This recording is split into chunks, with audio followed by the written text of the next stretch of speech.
मेरे प्रियो, अंतिम जो कलमा है, पहले शुरू के 3 कलमे थे एक्सप्रेशन ऑफ लव, बाकी के 4 से 6 तक के 3 कलमे थे expression of pain, sorrow, agony, और 7वां कलमा है एक्सप्रेशन ऑफ विक्ट्री। मृत्यु जीवन कैसे हो सकती है? मृत्यु जीवन कैसे हो सकती है? क्या मृत्यु जीवन हो सकती है? क्या मृत्यु में जीत है? क्या मृत्यु में हमारी विजय है? यीशु का कलाम तो हमको इसी बात को सिखा रहा है कि मृत्यु में जीवन है, मृत्यु में विजय है। इसीलिए इस अंतिम कलमे को जो संबोधित किया गया है वह एक्सप्रेशन ऑफ विक्ट्री, यानी कि विजय का एहसास। कैसे एहसास? विजय का।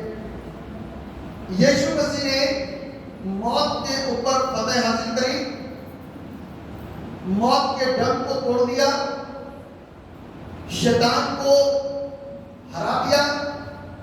अभी तक शैतान नाचता था, अब यीशु के आनंद का समय है। आमीन। और इस दिन के बाद से कभी यीशु शोक में नहीं देखा जाएगा। इस बात की विक्ट्री, इस बात के बाद जो भी यीशु पर विश्वास करेंगे, उस समय तो लिमिटेड और थोड़े लोग थे, लेकिन उस दिन के बाद से आज तक के जितने लोग उस पर विश्वास करेंगे, ये उसके लिए आनंद की बात होगी। जो मैंने बोया था वो आज 2500 साल बाद, 2000 साल बाद पूरा हो रहा है। फसल कितनी लेट आ रही है ना? फसल कितनी लेट आ रही है। 1 साल के बाद फसल आ जानी चाहिए, लेकिन फसल कितनी लेट आ रही है। 2000 साल लग गए फसल आने में, 2500 साल, 2000 साल लग गए, 2023 साल लग गए समझ को खुलने में। लेकिन खुश तो हो गया कि मैंने अपने काम को पूरा करा। अब इसके रिजल्ट को हम देखेंगे। इस बात की विजय उसको थी, मृत्यु तो थी, लेकिन विजय इस बात की थी, खुशी इस बात की थी कि उसने शैतान के डर को तोड़ दिया। शैतान बहुत खुश हो रहा था, बहुत आनंदित हो रहा था कि देख देख अपने आप को मेरे सामने क्या कर, एक बार झुक करके प्रणाम कर दे तो ये सब कुछ तुझे दे दूंगा। बड़े खुशी के साथ में बोल रहा था। एक बार तो अपने आप को ऊपर से नीचे गिरा ले तो तेरे परिचयदार की तू परमेश्वर का बेटा है, तो आकर के तुझे बचा लेंगे। एक बार इस मुकद्दर से कहते कि रोटियां बन जाएंगी, रोटियां बन जाएंगी।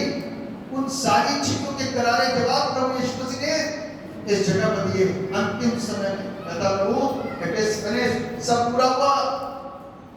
अब टाइम है कि मैं अपनी आत्मा तेरे हाथों में सौंप दूं। लौट करके इंसान अपने घर लौट जाता है। यीशु कहां लौट करके जा रहा? जहां से निकलता है। बाइबल कहती है कि जहां से मैं निकल कर जाता हूं वहीं जा रहा हूं। कोई दिल था, कोई गुफा थी, कोई खो थी, ना से वो निकल जा रहा है। अपने पिता में से आया, इसीलिए पिता में जा रहा है। क्या कहता है? अपने पिता में से आया, इसीलिए पिता में जा रहा हूं। और इसी चीज के एक उदाहरण को हमारा बाइबल में देख सकते हैं। मुस्लिम बेटे ने दुनिया भर के काम करे, लेकिन अनंतता उसकी बुद्धि सही और सचेत हो गई। और सचेत होने के बाद कहां लौटा? अपने पिता के। वो तो मुस्लिम बेटा था। आज हम मुस्लिम बेटे के समान ही बन जाए, सचेत हो जाए, प्रभु के पास आ जाए, पिता के पास लौट जाए, पिता की मर्जी को पूरा करें, अपनी आत्मा उसे सौंप दें, अपना जीवन उसे सौंप दें, अपने दोनों हाथ उसे सौंप दें, अपना मस्तिष्क उसे सौंप दें, अपनी देह उसे सौंप दें, अपने प्राण आत्मा उसे सौंप दें, सारी चीजों को उसे सौंप दें। प्रभु जैसा तू चाहता है वैसा कर दे। मेरी नहीं प्रभु तेरी मर्जी। एक भी जब यदि विश्वास करता है वचनों के ऊपर, तो वो आशीषित होगा। यहाँ पर हम इस बात को देख पाते हैं, यहाँ पर इस बात को समझ पाते हैं कि पहली आज्ञा है बाप इन्हें माफ कर कुत्ते नहीं जानते, तीसरी अंतिम आज्ञा है बाप मैं अपनी आत्मा तेरे हाथों में।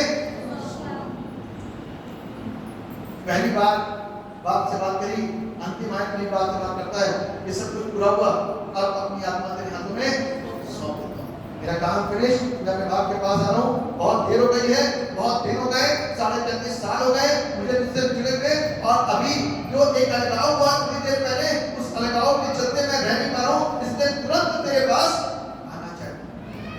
मेरी जिंदगी के अंदर यदि कोई अलगाव अपने पिता से है, मेरी जिंदगी के अंदर कोई अलगाव यदि हमारे परमेश्वर से है, मेरी जिंदगी के में यदि किसी प्रकार का रिश्ता हमारे वचन से टूटा हुआ है, और वचन से और प्रार्थना से टूटा हुआ है, तो आज एक बार फिर से रिकंसाइल करने का मौका और अवसर है कि हम वापस अपने रिश्ते को प्रभु के साथ में जोड़ें और अपने पिता के साथ अपने रिश्ते को मजबूत करें। तब वो परमेश्वर मुझको रात को क्या करेगा? आशीषित करेगा। हर एक जन प्रभु के पास जाना चाहता है, लेकिन तरीका फर्क है। अपनी इच्छा से जाना चाहते हैं, भेज दो अपनी बात, है ना? अपनी इच्छा से जाना कैसे होता है में? जैसे यीशु मसीह क्या है, जैसे यीशु मसीह क्या, वैसे अपनी इच्छा से जाना होता है। और दूसरों की इच्छा से जाना कैसे होता है? पता है किसी को दूसरों की इच्छा से जाना कैसे होता है? तीसरे दिन की दुआ, प्रभु जी की आत्मा को स्वीकार करना। तीसरे दिन की दुआ, 40 दिन की दुआ, प्रभु जी की आत्मा को क्या करना? स्वीकार करना। इससे होती नहीं, हम तो घर वाले लोग दुआ कर रहे हैं, बोल रहे इसकी आत्मा को क्या करना? स्वीकार कर लेना। यहां से क्या कर रहे हैं? भेजन ऊपर स्वीकार तो वही वाली आत्मा होगी जो सहर्ष अपने जीवन को क्या करेगी? प्रभु को अपने जीते जी, अपने पूरे होश और हवास में, हम लोग शब्द को लिखते हैं कि हम अपने होश और हवास में रह करके प्रभु यीशु को अपना उद्धार करता स्वीकार कर रहे हैं, तो अपने होश और हवास में रह करके अपने यीशु को अपनी आत्मा सौंप दें। यदि आप जीते भी सौंपोगे तो क्या होगा? यदि जीते भी अपनी आत्मा सौंपोगे तो क्या होगा? हैं?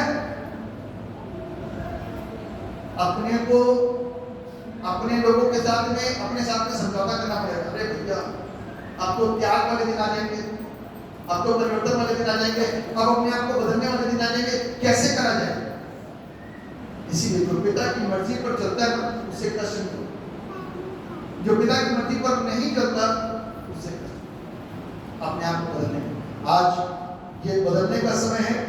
यदि आज हम और आप तैयार हैं अपने आप को बदलने के लिए, अपने आप को चेंज करने के लिए, तो this is the time and this is the day that the Lord has,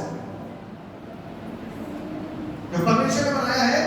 इस दिन में हम अपने आप को चेंज करें और अपने आप को उसके हाथों में सौंप दें, ताकि उसकी आशीषें, ताकि उसकी बरकतें हमारी जिंदगी में सदैव बनी रहें, और हम मौत के वक्त में, अंतिम युग में, अंतिम वक्त में, अंतिम समय में अपने बुलाए जाने से पहले अपने परमेश्वर को अपना मुख दिखाएं, अपने परमेश्वर को के सामने आकर के अपना चेहरा दिखाएं, उससे बात करें, प्रभु मैं ऐसा हूं, उसको जता दे, उसको बता दे, प्रभु मैं ऐसा हूं, इस हालात में हूं, क्या तू मुझे स्वीकार करेगा? प्रभु कहता है यदि तू तौबा करके मेरे पास आएगा तो तुझे स्वीकार किया जाएगा, चाहे तू कैसा भी क्यों ना। अपनी आत्मा को सौंप दे, अपने जीवन को सौंप दे, यदि तू तौबा करके मेरे पास में आएगा तो तुझे स्वीकार किया जाएगा। बड़े उम्मीद के साथ, अपने विश्वास के साथ, अपना भरोसा रखते हुए हम और आप पूरी मजबूती के साथ अपना चेहरा उसको दिखाएं और उसके पास आए, प्रभु मैं ऐसा था और अब ऐसा नहीं रहूंगा, आज से ये मेरा वादा है,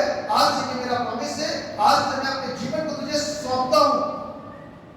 आज से मेरी जिंदगी के ऊपर मेरे दिमाग की सोच काम नहीं करेगी, आज से मेरी जिंदगी के ऊपर शैतान का हस्तक्षेप नहीं होगा, आज से शैतान की सारी चालों के ऊपर कंट्रोल मैं करूंगा। आज रात से शैतान के सारे प्रयासों को कंट्रोल मैं करूंगा। आज से मेरे मन को बरगलाने वाली चीजों को कंट्रोल मैं करूंगा। आज से मेरे को पाप दिखाने वाली वस्तुओं के ऊपर कंट्रोल मैं करूंगा। आज से वासनाओं की ओर ले जाने वाली चीजों के ऊपर कंट्रोल मैं करूंगा। आज से बुरी लोगों की संगति में ले जाने वाली चीजों को मैं कंट्रोल करूंगा। मैं अपने जीवन को तेरे हाथों में,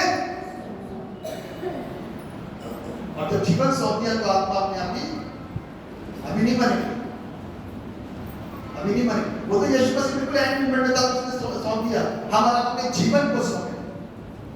जब जीवन सौंप देंगे, जब बदल जाएंगे ना, जब जीवन सौंपेगा सच्चे हृदय के साथ में, सच्चाई के साथ में, तो आत्मा को ऑटोमेटिक सेवा शुरू। आमेन आमेन आमेन। बोले जोर से बोले आमेन आमेन। प्रभु का धन्यवाद हो कि हम सब जागे हुए हैं और जाग करके परमेश्वर की मदद कर पा रहे हैं, और सातों कलमों को बोलने के परमेश्वर ने ताकत, कुव्वत, बल, शक्ति, बुद्धि, समझ, आत्मा प्रदान करी। इसके बल से, जिसकी ताकत से, जिसकी शक्ति से इन विषयों के ऊपर और इन कलमों के ऊपर मनन कर सकने में प्रभु की ओर से बल प्राप्त हुआ, और उससे ऊंचाई को जो परमेश्वर ने मेरे और आपके लिए रखी है, मुझे आपको बदलने के लिए रखी है, और उससे मेरे जीवन में क्या लाभ होना है, जिस चीज के लिए, जिस व्यक्ति के लिए रखी है, उसको हम और आप अपने नजरिए से नहीं, परमेश्वर के नजरिए से देख करके एक शिक्षा के तौर पर उसको ग्रहण करने, ताकि हम आशीषित हो सकता है किसी का रिश्ता परमेश्वर के साथ में अच्छा ना हो सकता है किसी का रिश्ता दूसरों के साथ अच्छा ना हो सकता है कोई चाहता हो कि इसका उद्धार ना हो सकता है कि अपने माँ बाप के साथ अच्छा व्यवहार ना कर सकता ना करता हो सकता है कि किसी के पास में छोटे से धर्म को सहने की शक्ति ना हो सकता है कि किसी के पास में किसी भी वस्तु की, परमेश्वर के काम की वस्तु की भूख और प्यास ना हो, काम को बढ़ाने की, काम को कराने की, या वो एक रुकावट बनता हो इस काम को पूरा करने में। हो सकता है कि आज मैं और आप की जिम्मेदारियों को पूरा नहीं कर पा रहे हैं, और ये भी हो सकता है कि मैंने अब तक अपने जीवन को न सौंपा। तो मेरे प्रियो, अपनी जिंदगी को देने का वक्त आ गया है, और अपनी जिंदगी को सौंपने का वक्त आ गया है। अपने जीवन को जो सौंपेगा वो आशीषित होगा, और जो नहीं सौंपेगा वो मौका है अपनी भी सांसें चल रही। हो सकता है पता नहीं कोई और प्रभु का दास आए और आपके बीच में कोई ऐसा वचन दे, और हो सकता है कि उस समय आप काफी दुखी हो, और आपकी दुखी के वक्त में वो आपके हृदय के पटल पर वो बीज पड़े और आपकी जिंदगी बदल जाए। कभी भी कुछ भी हो सकता है। इसलिए विश्वासी जीवन को जिए, एक अच्छे जीवन को जिए, नेकी की जिंदगी को जिए, और परमेश्वर की इच्छा, परमेश्वर की मर्जी को अपने जीवन से लगातार पूरा करते हैं। आइए सब अपनी आंखों को बंद करेंगे और प्रार्थना में साथ शुरू।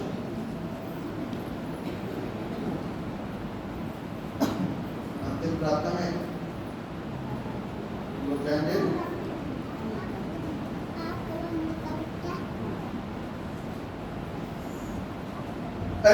मुबारक खुदावंद यीशु, जिंदगी और मौत दोनों में हम तेरे ही ये बख्श कि इस जहान में हम इस तरह जिंदगी बसर करें कि मौत के लिए हर वक्त तैयार हैं।